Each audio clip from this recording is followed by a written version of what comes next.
good morning, good afternoon, good lunch, good breakfast, good whomever you're eating. This is me, your Aunty Sochelle, here live in beautiful downtown-ish Portland for the Aunty Sochelle Hour-ish show.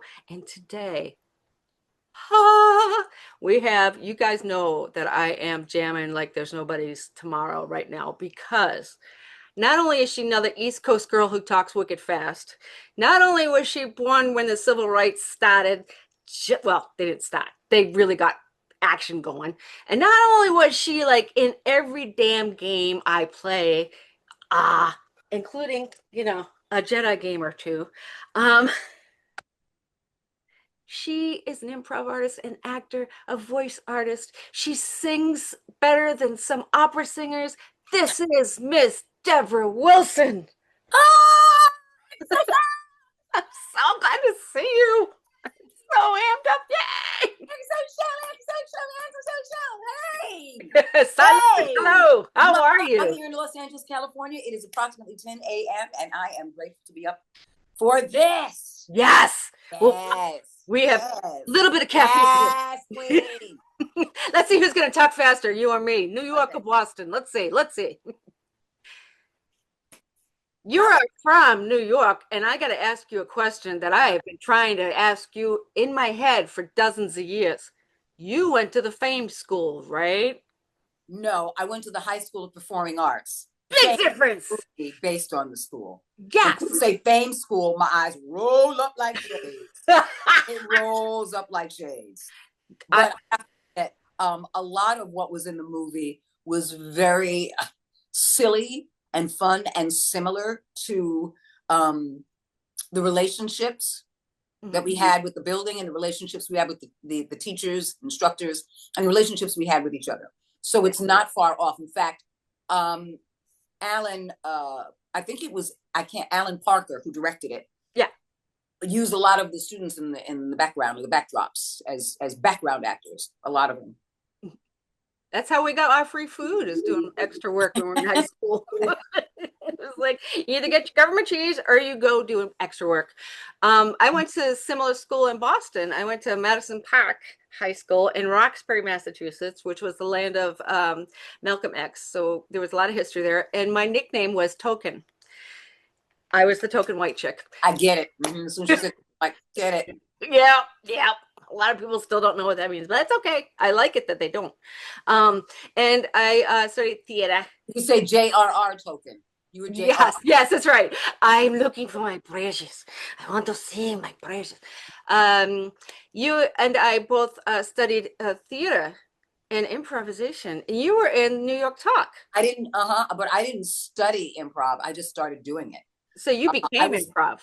Say it again? You became improv. No, I didn't become improv. I can't become an inanimate thing and concept and idea, but it was already in me because when I started doing improv, I wasn't taking classes or courses. I happened to be in the audience and there was an improv group performing and they wanted somebody to come up from the audience. But then again, like I said, I had a city job, but I had gone to the High School of Performing Arts. So when it came to that kind of stuff, I'm like, oh, okay, I don't know what improv is, but I'm not looking for a theater career. I'm not moving in that direction anymore. And there were only two rules to improv: yield and don't deny, or called yes and. So I'm like, well, that's easy to follow. Then I can just go off the rails whenever I want, as long as I'm following those rules. Okay, great. So for me, it was, I had no intention and no expectation other than to be in the present moment. Doesn't that stop people when they have expectations? It was to begin with. So, and once they said, hey, you know, you're really great at this. Would you like to join our improv troupe? We performed here in the Village in New York. And I was like, nope, I got a city job and I love it. And then and you were working in the rec department, right? City of New York Parks and Recreation for 14 years. And so at one point they said, listen, we're going to hold, we're going to have these improv exercise classes. And you were having fun before on stage. You don't want to do it anymore? Fine. How about come and work out with us in these improv classes? I was like, that's going to be fun because there's no weight to bear. And no consequence or expectation. And I didn't know this because he had other Black women there too. And I was like, what is he hitting on Black women to see who he can get? Oh man. You know, as a forum to do that. He asked, and then when it was done, he asked everybody to leave except me. So I put my keys between my hands. I'm like, okay. Yeah, that's what we do. Yeah. And he goes, I just want to let you know that those women were professional actresses, and this was their audition, and hands and you were heads and toes above, head and shoulders above, because you just let it go and you have fun and you don't have any expectation. And that's what real improv, that is the truth and the heart of improv. You ask nothing in return, and you Yeah. give, and then you allow, and you accept and receive, and then you give back, and then you step back. You know how to step out of it, and you know how to step into it, and when to do that. You know how to let other people shine and be happy that they're shining, and then support their shining. Because all of that personality trait is what we're looking for in pure improv. Mm-hmm. And we really don't have any Black women that do improv Which and bring everything. So would you join us? And he said, it won't interfere with your city job. You'll make some money and you can bring friends to the show. And I was like, okay. nice. So that person helped change your life. Who was that person? Do you remember the Richmond name? Shepherd. Ah, I Richmond love it Shepherd. when their names are in your heart. Like this is, Always. yeah. Always. And he started New York Talk. That was the group where That's they found me in brilliant. the audience. I raised my hand, and little did I know that I was raising my hand to a future that led me here. And, So and that's exactly how life works. I mean, that is exactly how life works. You yeah, raise your hand to your own future. Exactly right. yeah. And there were a lot of people back in New York who were completely influential for a number of reasons. I Mhm. worked with a lot of actors, a lot of well-known actors, a lot of A-list actors, some even international actors. Sure. Each one of them, my recollection is so personal, as opposed to telling you what they were like on a set. It's so personal. They were so Hmm. that the influence was a personal influence so that I can continue whatever I'm going to do in my craft Hmm.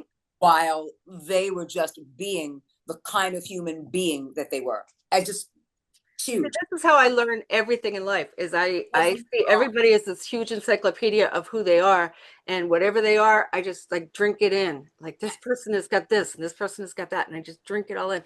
And one of the things I love about you, which I love so much about you, but one of the things I love about you is your giving nature in so many ways, whether it be charities or whether it be, even traffic school stuff. I mean, you just give and give and give and give. And it inspires other people to like, oh, if I give, it's going to come back nice, as opposed to if I give, screw everybody else. It's a service industry. That's Yeah, on this planet. Is to love and show the fuck up. yeah, yeah, It really is that simple, and it really is that complicated and challenging. But love people and show the fuck up.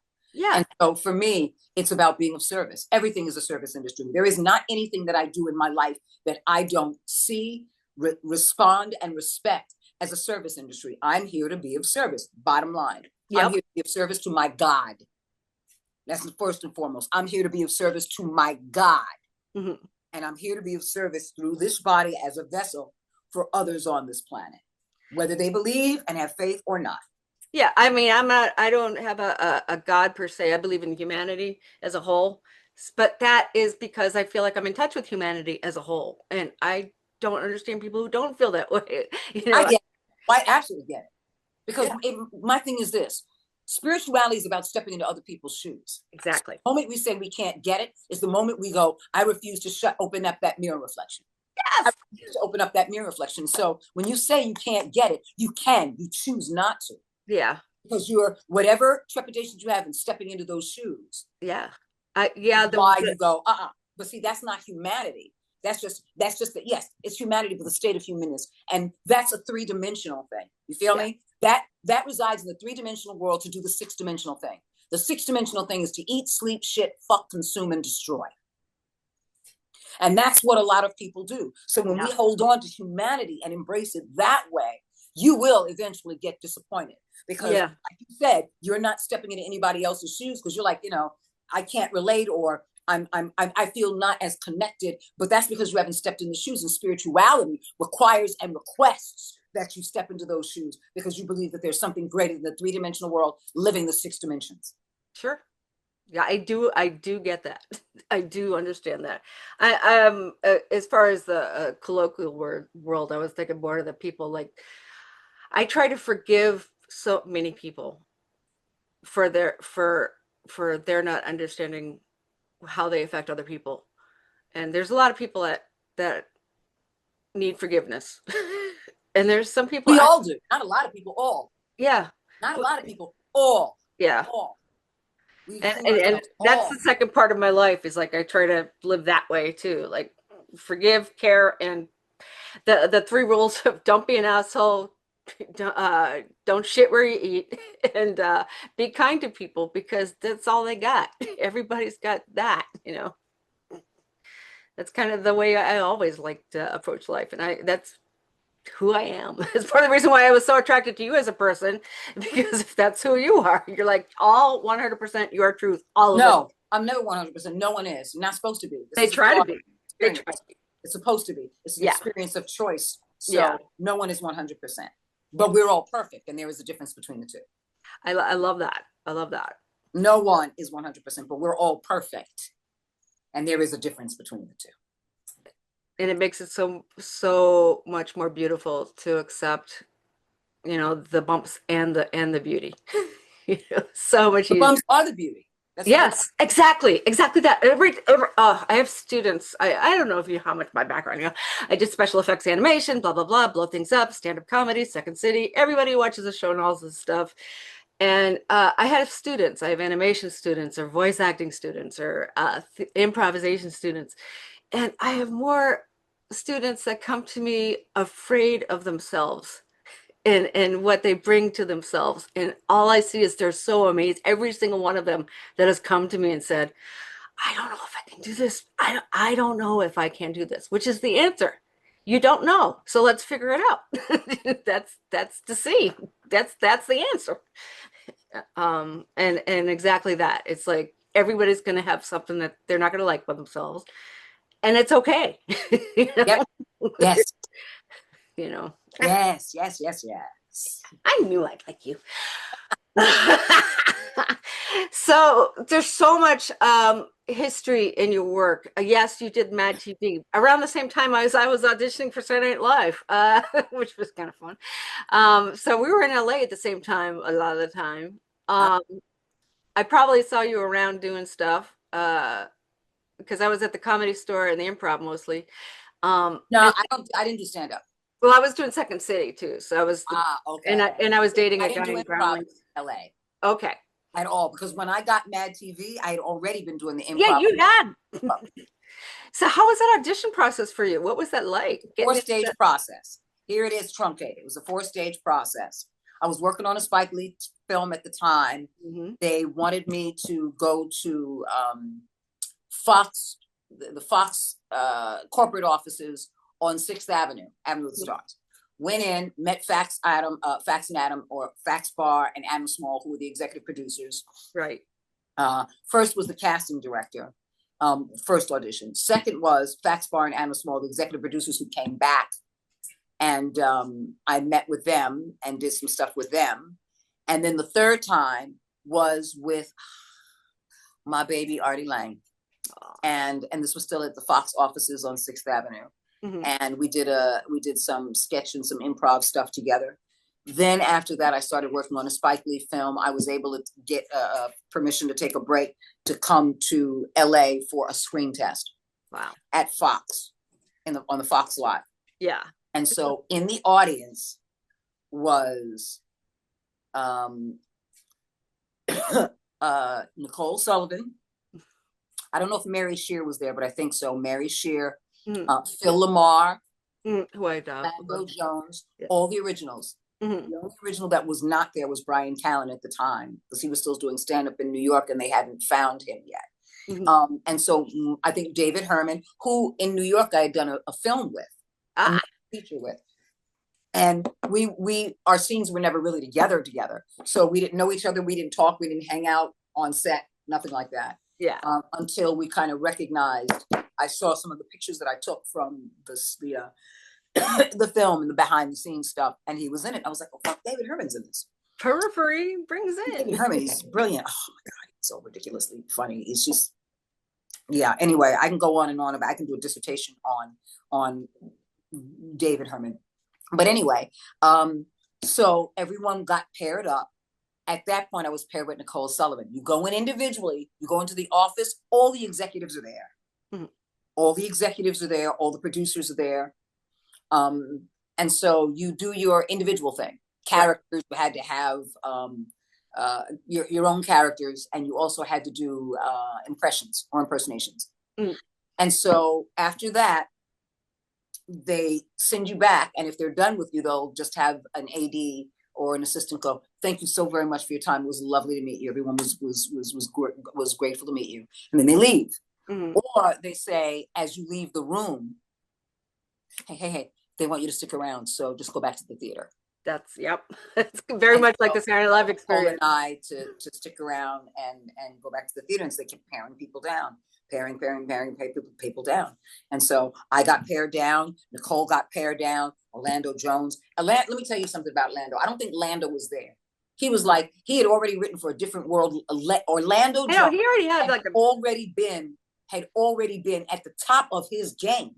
MadTV didn't necessarily mean it was his pinnacle, because Orlando had been working a lot in front of camera and behind. So it was like, y'all need to do this and say, please. And so Orlando joined the cast. And when he was done, he was like, yeah, now I don't like the politics. I'm leaving. Didn't care. Did not care. Orlando has other stuff going on and makes him happier. Yeah. Yeah. So they paired us down, and then I was heading back to New York because I was working the next day. And Fax Bar and Adam Small, they were in the production offices because they were ready to start the pilot. So this pilot was already a go with Fox. It was now just getting the cast together because they had everything else together.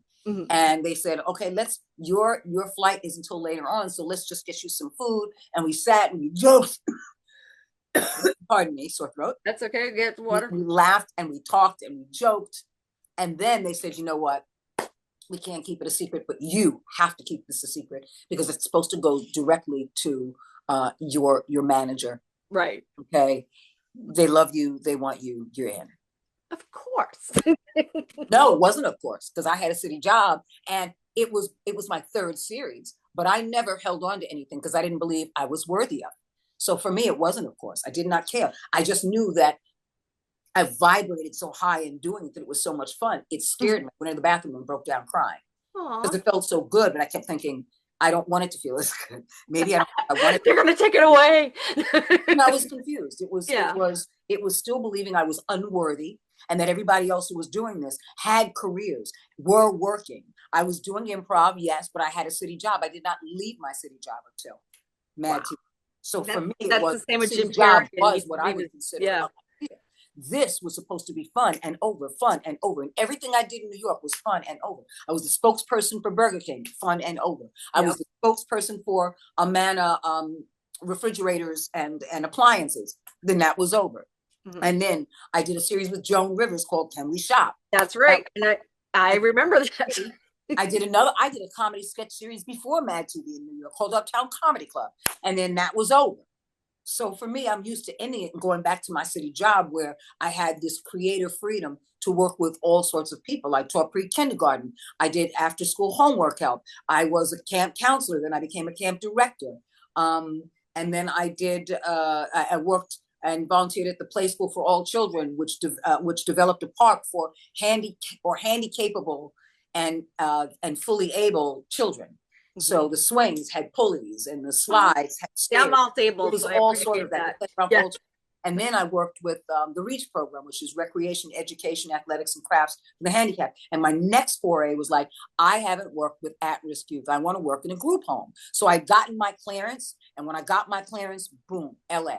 And I came here and got my clearance because I'm like, I don't know how long this is going to last. Now I got my clearance here. I can transfer over and maybe get my clearance here. And I finished my clearance work in Los Angeles fast because I had already finished it in New York, and I had everything I needed, including my references to my family because they had to do a background check on my family. Sure. Family members. And then MadTV began to just take off. So I volunteered instead. But yeah. That's you're amazing. Very similar background with the camp counseling and taking care. I did YMCA. You were doing daycare. I mean, we were doing similar stuff at the same time. So daycare, I was doing. I mean, so, yeah. Right. But I did do preschool, and preschool is not the same as daycare. No, not at all. By the time my kids left pre-kindergarten, they can read and write. That's brilliant. Like, whoa! And by the time they got to kindergarten, they were bored. They were like, "I want to read." Give me a book. And the teachers were like, you got to tell whoever taught them She didn't have a right to teach them at that age. I'm like, oh yeah? Well, I got kids who wanted to learn and were enthusiastic and now can read and write at the age of 4 and 5. And that's So what you I'm want. their lead. Yeah. I'm of service. That's what I mean by Yes. service industry. They wanted to read and write, and I taught them. They wanted to read and write. I never forced it on them. Because I know in pre-kindergarten, you're supposed to play around, have naps and snacks. Here's a crayon, here's the paste. I ain't stupid. Yeah. But I knew that their stimulation was so there. And so with my improv background and that stimulation for myself, I continue to watch and play and be a kid with them. I don't stand around letting them in, like I'm not a fucking lifeguard. You're in a river. You're freaking running the river with them. Yeah. It was to see and experience them the way they experience themselves. That's brilliant. You know what I'm saying? So my mother was a Head Start mom for a Head Start program leader in Boston for ages. And it's the same type of thing with her. She started like, these kids don't want to just color pictures and paint. They want to do things. So, 3 and 4-year-olds were going to museums or creating their own museum, which was cool, just being part of the world, which they loved. My kids didn't know how to tie their shoes or put on their jackets because their parents were always going, come here, I got it. So one day I was like, nope, we're going to do this. And I showed them fun ways to do it. And when their parents came in and go like, come here, I got you guys. Like, no, I want to do it. So there was their sense of independence. No, I got it. No. Look, watch. Their sense of independence, which is their sense of self-worth. Mm-hmm. And that's what this was all about. And it changed everything about their lives from that moment on. I can't say that, but I can say that at that moment, because I don't know the future.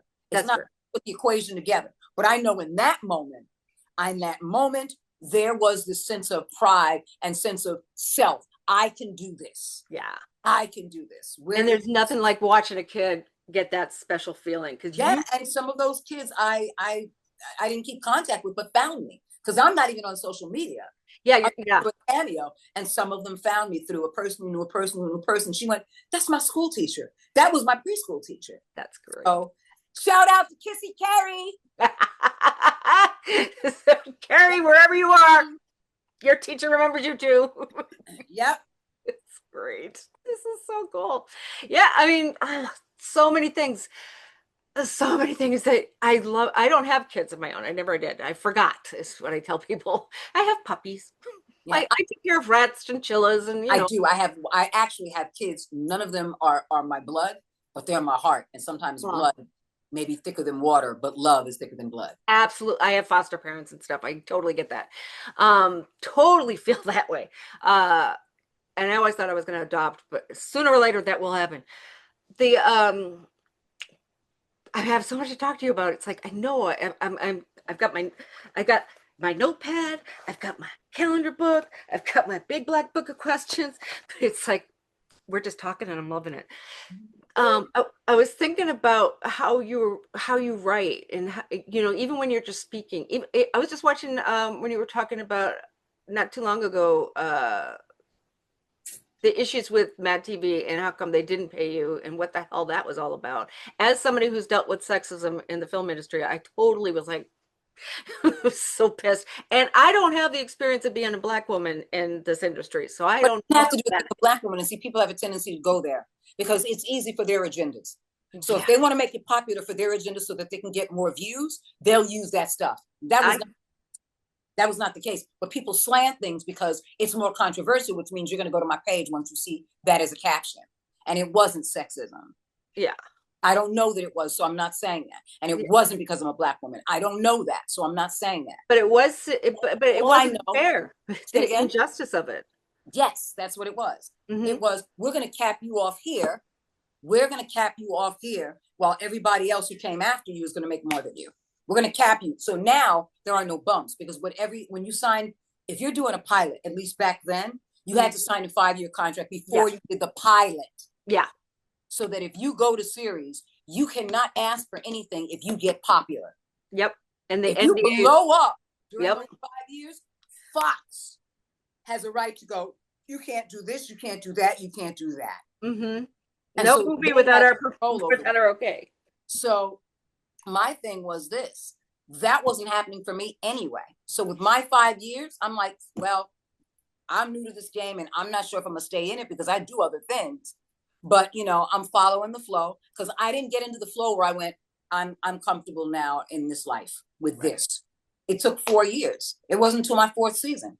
It was never comfortable for me until 4 years later. And then I went, now I've settled in. It took me 4 years to settle in and go, all right, now this is where I belong. I accept that. I embrace this. I accept this. And so for me, I was already there, and I was always the matriarch. So even after I left and the show did more seasons, they did 5 more seasons after that, I was still always the oldest on the show, on or off.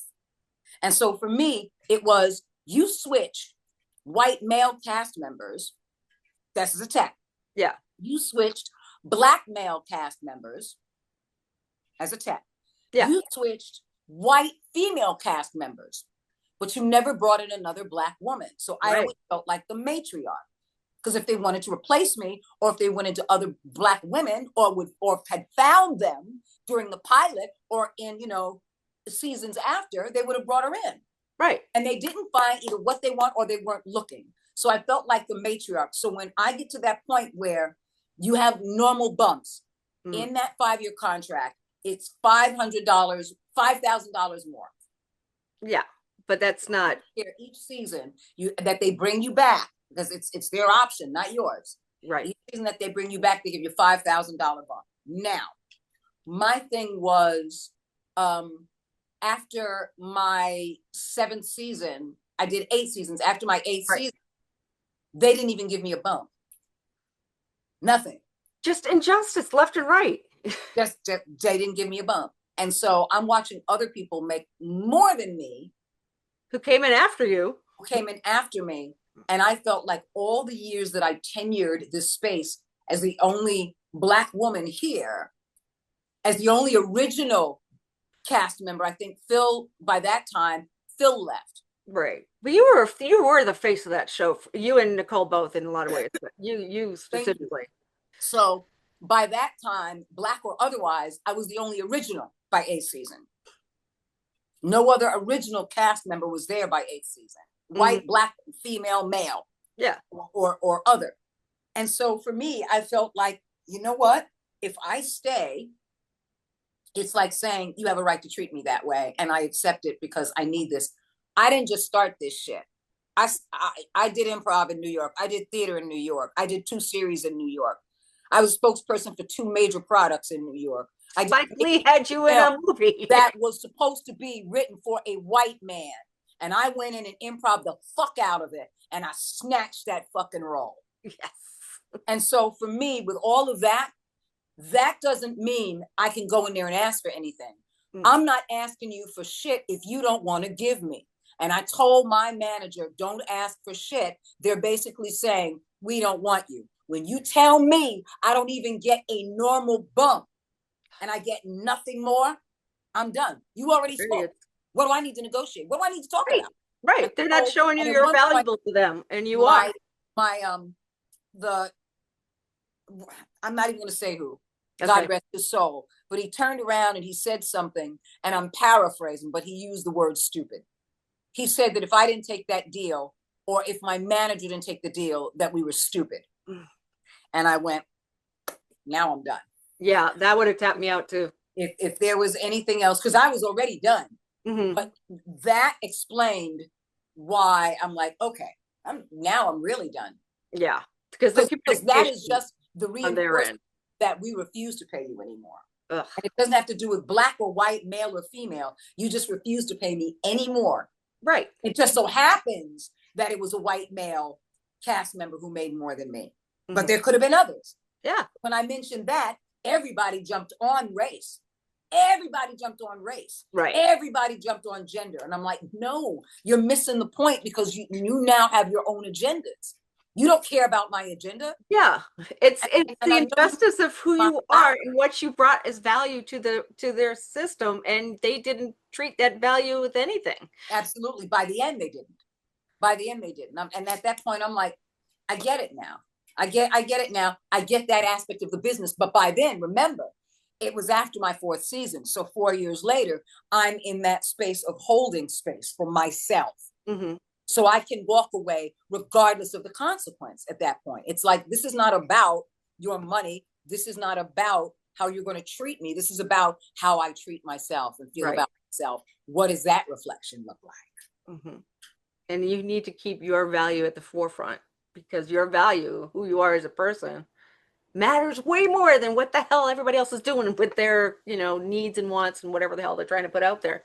That's what I'm trying to get to, because I just want to clear that up, because everyone else made it about race. I'm gonna make sure this section is gonna be clipped as its own video, because Yeah. I've had this argument exactly line for line almost. It's, I don't have the race thing, but I have disabilities. And so I would get put in positions where say, well, we don't have a woman doing this or a disabled person in this department. So I was supposed to be, again, token. What do I do with it? What do I do with that? Does that mean Yeah. I'm good at my job or I'm not good at my job? You just need me to fill a quota? What does that mean? Yeah. So it did, but I knew in my own, I ended up leaving Hollywood because of all this stuff. Just enough crazy. And I don't have an asshole gene, which I guess a lot, this cat. Oliver, his all lover is Oliver. Oh, meow. He's a good boy. He's also a flirt. So, Hey. but to have somebody put me in a slot because of their quota, as opposed to, hey, I like your work. You need to be part of our program because we like what you do and you fit with what we do. Let's put us together. And I was fighting that since I was in the military. Since I was in the military in 82, I've been fighting that. So I totally bang my head with people who don't get that, unless they see me in my wheelchair or using my cane, they don't always know I'm disabled. But when I'm having bad days and they see that, it's suddenly like, oh, it's because she's handicapped. Oh, it's because she's broken. They got her on stage at the Comedy Store because, they needed a gimp. Yeah, that's what they needed. They needed people to laugh at the disabled. That's always fun. Yeah. So totally get it. I totally get the whole injustice thing. And it's not because of, the obvious outward things. It's always about the injustice and how it makes you feel. I once told, I won't say the celebrity's name on camera. I will tell you after. I had been in Las Vegas for 12 years. I was married to a jazz pianist, very famous jazz pianist, Mike Jones, who you may or may not have heard of, but if you like Art Tatum or anybody of that ilk, he's the guy. And he is the music director for Penn and Teller. And Penn had said a few things. And one of the conversations we had as a group of people, because you hang around these, when you're in I'm trying to explain to the audience, when you're in a celebrity situation, a lot of times you keep insulated with the same 10 or 12 people because you don't want people to just glom onto you because of who you know and what you do. And that happens a lot, especially in Hollywood and Vegas and, New York. And there was a situation where somebody said, oh, you do something for $1 million. And I'm like, no. You do something for $3 million. No. You do this. No, I wouldn't. I don't sell myself out for anything. My values are what I put first. Who I am, I put first. And it got to the point where I actually ended up leaving Vegas and everything. And sadly, I got divorced because of the situation that they had been talking about. It had become so apparent that unless I sold myself out, I wasn't going to be in this group of people anymore. And I couldn't do it. I just couldn't. I lost a marriage, but it's 10 years later, and I married a guy 10 years younger. He's a little boy toy. He's Asian. He cooks fabulously. Everything is good. So, but it's amazing what when you stand up for your own values. I decided I wasn't going to let people treat me like I was broken anymore. Just standing up for that. It's huge. Adulthood sucks, but okay, back to the fun stuff. How did you first get into voice acting? I've been doing it for a long time anyway. I mean, MadTV, Yeah. I'm doing the singing or whether I'm doing the parody commercials. Explain to people what the difference between impression and not what's the other word? Impression. Impersonation. Yeah.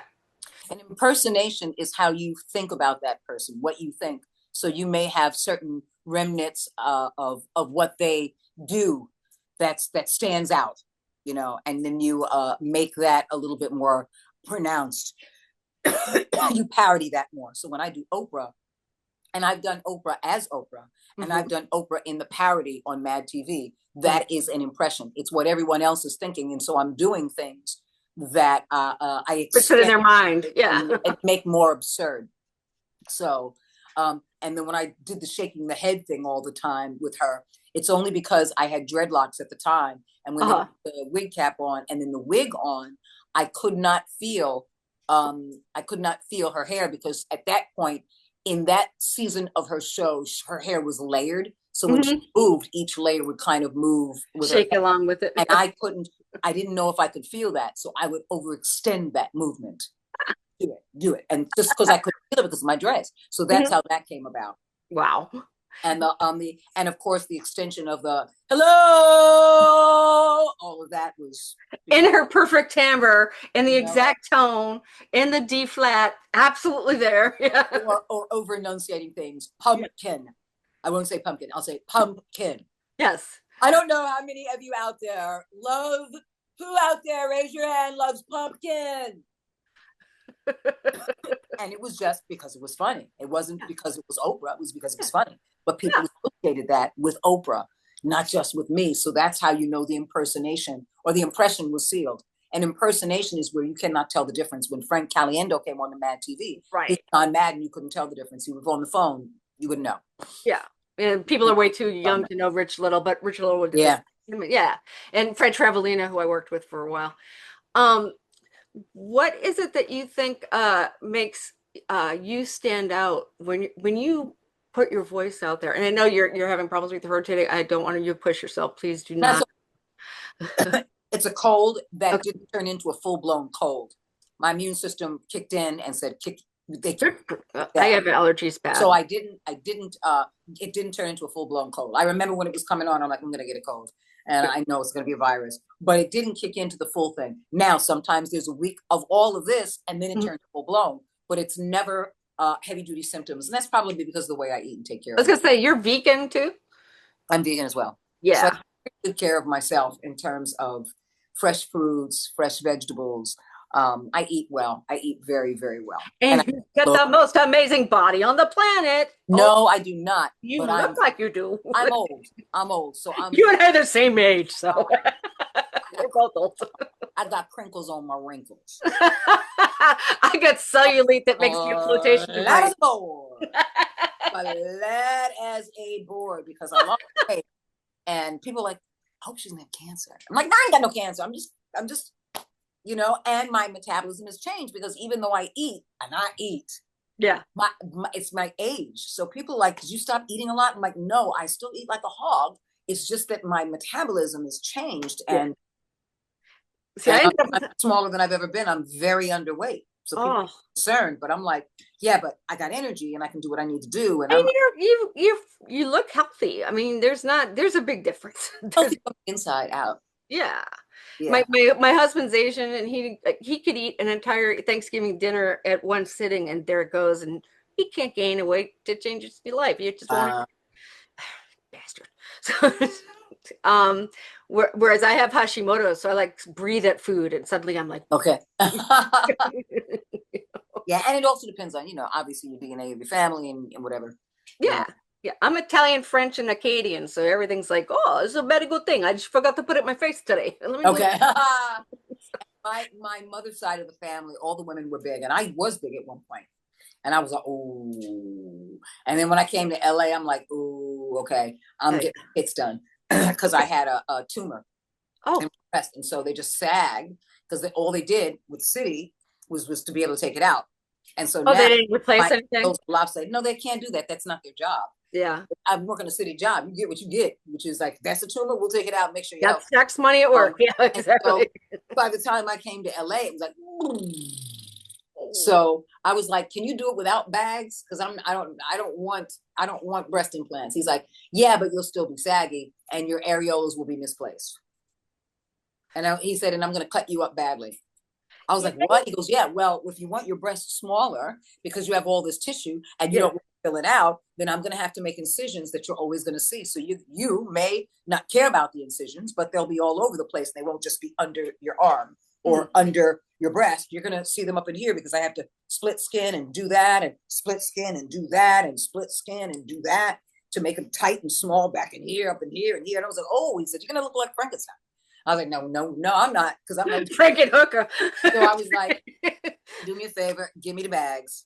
And he put in silicone at first. I mean, he put in saline at first. Saline, yeah. And then I got free silicone implants because I was doing a show for E! Entertainment on plastic surgery. Cosmetic surgery, now they call it. Cosmetic surgery. Oh, yes, because and it's like, we can't say, because we're not doctors over at E! Entertainment Television, that we're paying for that, because we're liable for your medical bills, which means we're liable for your health. So if you die, it's our responsibility because we paid for it. So we're going to give you a stipend for the show. And we'll give that stipend to your doctor for being on it. So this is his appearance fee. Yeah. So his appearance fee paid for my breasts. Amazing. It wasn't a buy one get one free sale. That's so I'm thin, but I still got these. I know that's good. That way, if you're lying on your back in the ocean, people can find you. No, they're not that big. I wish.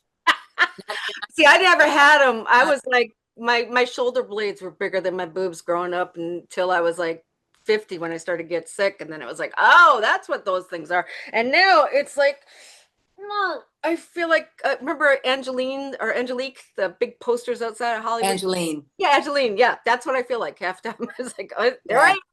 She's still around too. Oh, she was amazing. Yeah. And I got and then I started getting really big also on my thighs. And I was like, I'm getting that Howard trait. My mother's maiden name is Howard. I'm like, all the women have big thighs. And I was like, nope, not me. And but again, my cosmetic surgeon was like, well, you can't get rid of, my thing is this, I have to suck out fat because you're going to be born and die with the same number of fat cells. It's just the size. Yeah. So we have to decrease that. So I was like, suck it out.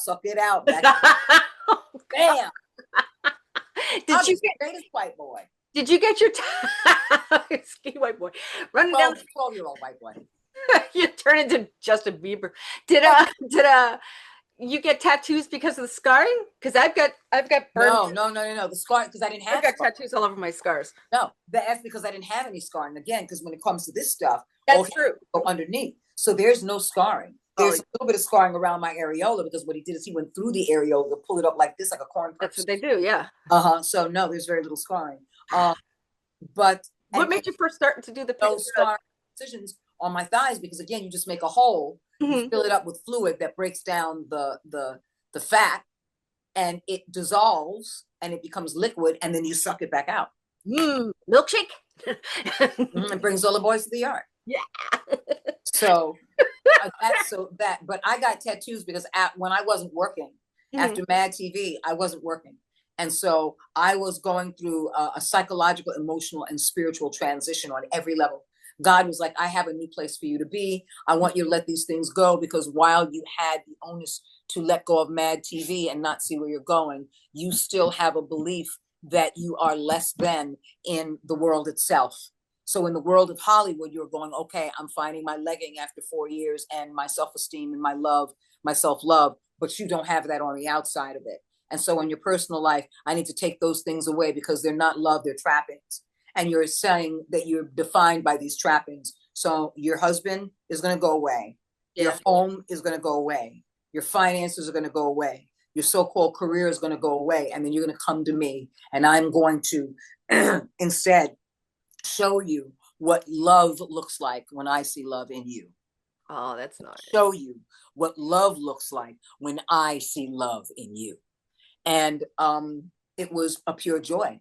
So I wasn't working, but I was being of service, hence service. And when I said, you're 100% your revelation, let me go and be of service. So the more I was of service to anyone, that service led me to James Cameron personally asking me to be in the performance capture troupe or the motion capture troupe of the original Avatar based on a picture. And people weren't even sure what mocap was at the time. And I have friends that I, are like Neil Newbin and all these people that do mocap now as an art form. But you were one of the pioneers, really. no, I was not, because you have to remember something. It couldn't have been, because you have to remember something. There was uh,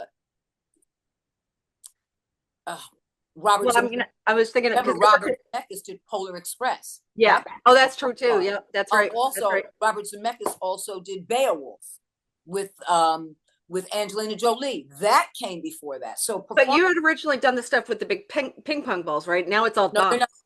ping pong balls. They were never Oh, ping pong balls. oh, okay. All that stuff is parody stuff, Okay. because they can't use that formula. In Yeah. fact, it was never created for the entertainment industry. All of that technology for performance, for motion capture, was the Mhm. medical industry. And the entertainment industry said, what is this? We could use this for this. As So an the animator, yep. application existed in the medical industry, Hmm. already existed in the medical industry. And then the entertainment industry said, I think we got something here. Yeah, let's pull this. I remember working as an animator, learning how to map people's body parts on the systems and like trying to figure out, how can we do this better? Like, how do we get the faces to look right in a video game? How do we do this? How do we do that? And when they started really going in and doing these little laser dots, I was like, oh, I was so happy. It was like my whipped cream on my lemon meringue pie. It was so happy. So So, I mean, that led me to an agent, a voiceover agent. how did that happen? They started I, I, working. I was, a friend of mine said, I'm doing the show at I can't think of the name of the theater on La Brea here in Los Angeles, California, but it closed down. It was a theater, um, improv, sketch, music, you name it, musicals. And so a friend of mine, J. Keith Van Stratton, Mhm. was doing a show called What's My Line? And it was based on a 50s show. So Yeah, he said, Deborah, do you want to come and play? And I was like, absolutely, because I just want to be of service. I want to have joy, and I'm not asking for anything in return. sure. At one point, there was this action that takes place on the stage, and I do baby voices. So I did this baby voice, and I do baby fists so fun, because it was just so fun and like magic, like peekaboo when babies laugh. So Yeah. I did that, and I did not know that in the audience was Paul Doherty of Cunningham S.7 Doherty Talent Agency. We got in contact through Van Stratton. I came in and had a meeting, and it wasn't really a meeting because I never stopped talking. So it wasn't, That's because why I won them over immediately it, anyway. but it was more than anything else. I wasn't thinking, again, I wasn't thinking Hollywood. I didn't care at that point. At that point, I'm like, how can I share love and joy? How can I share love and joy? So when I walked in, there was no trepidation. No And at the same time, expectation. there was no desire to go, I wonder if they'll like me if I do this. I wonder if they'll have me or hire me. I wonder if they'll take me on if I do this. I didn't care. I just didn't give a shit about anything. And Yeah, so for me, it was a matter of, let me go in and have fun. So when I came in and all the agents were lined up against this giant conference which table, always looks so bizarre when they do that. I walked, no, it's not bizarre. It's what they do. It's just, Yeah. it's par for the course. So it didn't make any, I don't label that as bizarre. It's just, this is what you do. It doesn't matter that you do. It's only I matter. just look at it as performing for a line of people. So no, but that's fine, because I wasn't performing. I Yeah. just came in to be. That's what I'm saying. If you go into that artist mentality or that actor mentality, then yes, I'm performing for a line of people, but that's not my mentality. My Yeah. mentality is, I am here to be of service in this moment because you want to see what I can do. So let me show you what I can do. This was not, I want to be a part of your agency. Hey, I want to do Right. It was a whole voiceover. different, It whole wasn't. different It was just a matter of, how do I enjoy the space that I'm in? How do I nice. hold this space Nice. with this experience? It's nothing more than an experience. That's all it is to me. It's just Brilliant. experience after experience after experience. I don't have a career. I don't believe in careers for me.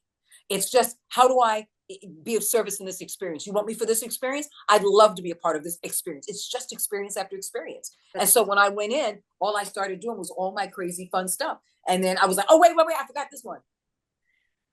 And oh, wait, yeah. Okay, what about this one? And they put me in the booth that day. Brilliant. And the rest is history. And I've been with the CEST family now for over a decade. And the work you do is on par. First of all, every time I hear your voice, even before anybody tells me who it is, I'm like, oh, there she is. I know who that is. The same with the way Lance Reddick was too. It's like every time I heard his voice, I was like, oh, I know. And Keith David, when you hear, Ah, They're so, I mean, I love, love, love. It's like music to me to hear people just changing a pitch for a single word. Or like there's a lot of times I'll hear cuts because I'm animating. I'll hear cuts of somebody saying the same line 4 or 5 times just for different ways of putting things. And I'll think, wow, that expression is so much richer because they just said, wow, instead of, or no, instead of no, just Yeah. so much richer. And you're one of those people when I first started hearing your voice. I'm not, I know Ashley Birch, and I don't know her, but I know of Ashley Birch and Jennifer Hill. Um, these are people that I hear and I get them. They sound like a lot of other people to me. When I hear your voice, I know it's you, and I'm always drawn in. It just feels so much more like I'm going to get an experience from this. I So, may, I live in that experience of it. And again, it's what I said earlier about stepping in other people's shoes. When you step into the shoes of these beings, and you allow them to come into you. I can't be in their space, but they can come into my space because their space is a piece of paper. I yeah. can't be in a piece of paper space, but that piece of paper space can come into me, and I can relate their feelings, their faults, their beauty, their power, their best friend, because I have to become a mirror image and a reflection of all of those things that they need to get out into the world. Mhm. It's being their doctor, it's being their lawyer, it's being their best friend, it's being their lover, it's being their parent, it's being everything to them, it's being their greatest supporter, it's everything. And so I give everything and all of everything I've ever been through because I want to step in their shoes, so nothing is off, is off subject, except for I do a lot of demonic work, voices and stuff like that, but I Yes. will not take on demonic roles. Yeah. That, I will do demon voices for things, and I've done it for television and for film. right. But when I a couple of times have been asked to play specifically a demon, a very specifically a demon in film work or anything like that, or I always turn it down. Like, no, But that's again stepping to your values, right? yeah, Yeah. but it also stepping into an energy that I don't want to hold. Right. And this Because is another thing I everything enjoy about that I you. do is about my energy that I hold. And I Hmm. hold in my sincerest energy and my deepest energy and my most powerful energy in it all. And I don't want to put that energy out there. Yeah. I don't want to put that energy out there and to have to relate to. But with demonic voices, it's just my voice at that point. With everything else in the voiceover world, I am completely 100%. Everything about me is invested with every fiber of my being so Mhm. that they can have their truth heard and felt and Yes. Well, given even selfless. the I don't know if you're a gamer as well. Nope. No, that's interesting. Not gay. I don't play games. That's interesting. I love that. I know that I don't play games with men. I don't play games with controller. I don't play fucking games. and don't get the angry black woman on the car because she don't play games with anybody Yeah. driving. That was one of my favorite And characters. they asked me to come up with a character. A friend of mine who is no longer here in Los Angeles. He's still alive, but no longer in Los Angeles. Uh, Um, Doing it for a friend he had a driving school, I think, in Texas. And uh, I want to do this video short for him. And I was like, I had to come up with a character, and I came up with Angry Black Woman to do it. just for anybody who has not seen that, please look that up because there are a few clips online and they will make you laugh and you will listen without any. It was so beautiful. You've worked with Joan Rivers, Yes. the Oh, late. oh, yes. Yes, I did. Yes. For six long months. Oh, she's amazing. I loved her. She was amazing. She's the most amazing human being I've ever worked with. When she died, I didn't know what to do. Same with Robin Williams. When he died, I didn't know what to do. Um, because I used to take care of Robin's kids when I was in San Francisco, like the youngest, Oh, the oldest ones. When he was dating his wife. Well, they were dating as married people. It's anyway. Yeah, when they would go out, I'd watch his kids. That's all I'm saying. yeah. So working with somebody like Joan Rivers, how does that change your life as far as comedy, or does it? It doesn't change anything. It's always an added addition. And Yeah, again, you. experience. So you absorb the experience and you take from the experience what you want. It's the same as going to a Vegas a buffet. You don't get everything, but you take what you want, and you hope you can finish that plate. Whatever you want, and you take something from that. But you don't live in that buffet. When you're done, you leave, and then you shit it out. So what you and in Vegas, they got no water, but you still use it. And marvel the experience of what it is, and be grateful for the experience, and take what it that will continue to allow you to move. Take what will be fuel for you into the future. Mm-hmm. And that's your choice. And so she was amazing and warming, and I'll never forget the audition, because it was in front of the network was there. It was at the studios were already set up because the show was already going. The show was already going to be produced. Right. And so they had already built the sound stage. Everything was built out already. And so people were coming in to audition for her co-host. And they put us in a green room with everybody else's audition on the screen, because they were showing, that was on every screen, the set and Joan Rivers coming out to audition with everybody. And everybody was watching everybody else's audition. I'm like, this is fucked up. Fucked up. We got to watch people's auditions. How do you turn away while you're sitting in the green room? Like, where you can't go anywhere. It's just people moving around. And so Fox TV all day long. No. Is everyone read teleprompter. We all read teleprompter. But the one thing I think was different from everybody else is when I can get off teleprompter and just have a conversation with Joan.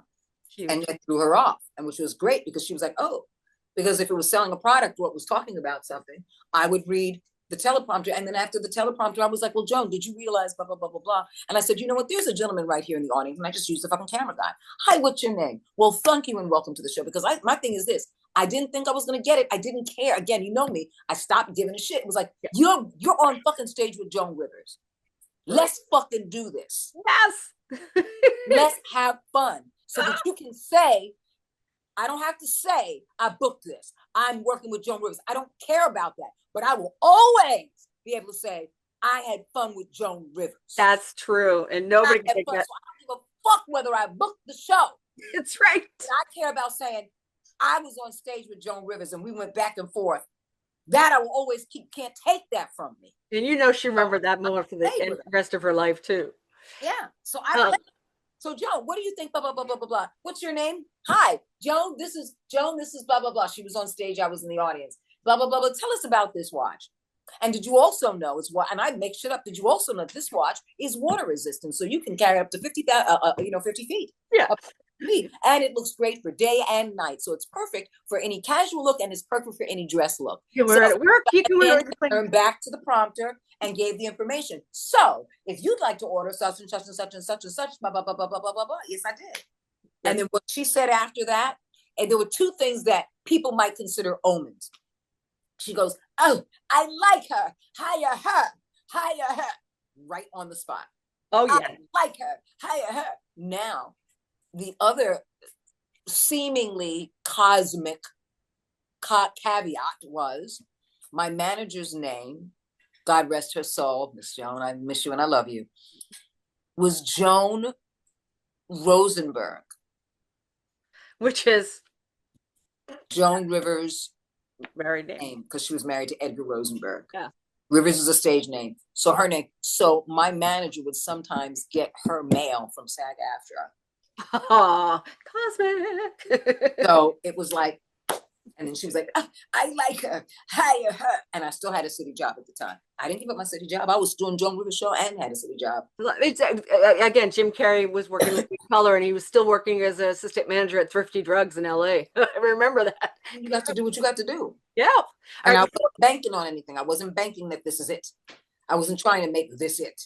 Because like I love my city job, and it's not like I'm trying to get away from New York. I'm trying to get away from a city job. And everybody must have been in love with you at that job. Everybody must have been in love with you at that job. Not one of my closest friends who was a sister to me. When she first met me, she hated me. But I get it. Hated my guts. But we became very, very close. We're close to this day. I consider her a sister. That's cool. And that's over 40 years. Over 40 years. One of my foster sisters and I are like that. It's like to this day, she lives in Spain now, but to this day, we still like, happy birthday, how you doing? What's going on? You know, her kids, I consider my kids, so my Oh, niece and nephew. wow. Um, I know we've been chatting for a while, and I know I could probably chat with you all day. I know we'd have a lot of fun. Part two? Yeah, we could do a part two, but I want to close it out with one question that I think you and I probably both have similar answers to. There was one person that I used to watch on television. Again, growing up in Boston, I lived in an Lebanese, Italian, Irish, a black neighborhood. Very weird in Boston, where most everybody was in a neighborhood that was one or the other. But I lived in a very mixed cultural neighborhood back in the 60s. Very strange.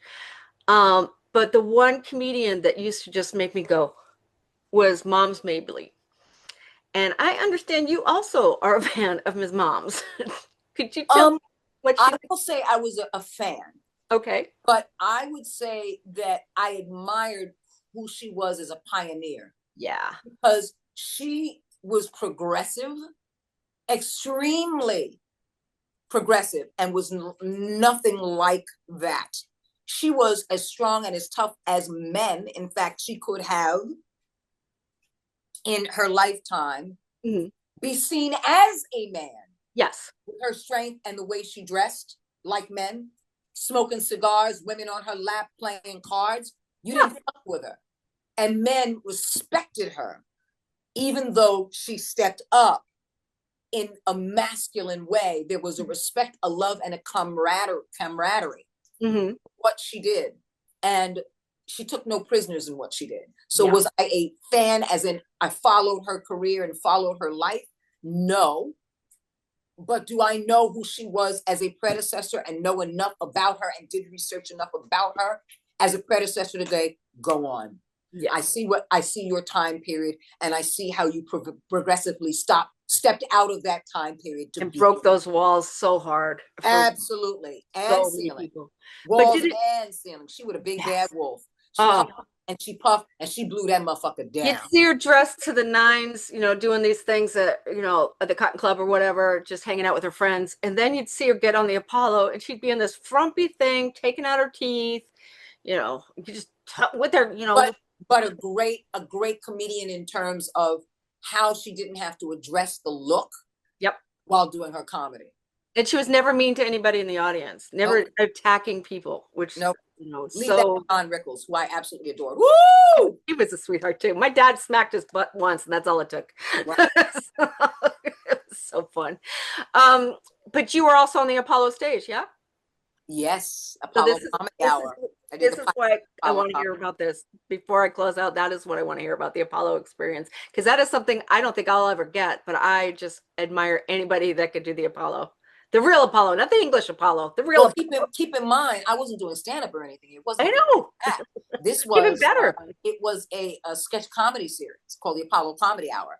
I only got hired to do the pilot. After that, they were like, bye, bye. So I was in the pilot. They never hired me for the series. Yeah, their loss. Their loss. I won't say it's their loss because they got out of it what they were meant to get out of it. That And was, you got some pretty good stuff. you know, I wasn't meant to be a part of that because you have to remember something. You change one thing, everything else changes. That's yeah, why the world is a butterfly. The I butterfly effect. Yep. butterfly. So I wasn't meant to be in that space. Where some people say the age old adage, it wasn't meant to be. Fuck yeah, that's true. It wasn't meant to be. I did what I came to do, and I moved on. Yes. They didn't want me there. I move on. Yep. So whatever they were configuring for what they needed, they got out of it. Good Yeah, for and it was they I've been fired from jobs. I've been fired from jobs, and people are like, So I'll be like, okay, I'm not meant to be here. Great. yeah. You got out of it what you needed from me. The universe is now putting me in a different direction. This is bigger than you. It's bigger than me. It's bigger than all of us. I'm not meant to be here. So you did your job so that the universe can take me where I'm supposed to be. I always look for the open doors. What open door did I miss out on? What? Oh, there's an open door right here. That's why I And started the show. There's an is open door. you can't miss out on the door. It's not possible. It's not possible to miss out on the door. Yeah, It's that's because you didn't go through that door. It didn't belong to you. You weren't supposed to yeah. go through Well, it. that's exactly my point. I just But you wanted to, said missed out on. So you can't miss out on something that didn't that's belong. true. I use that word. Yeah, yeah. You're correct. But the feeling of getting on that Apollo stage, what was that like?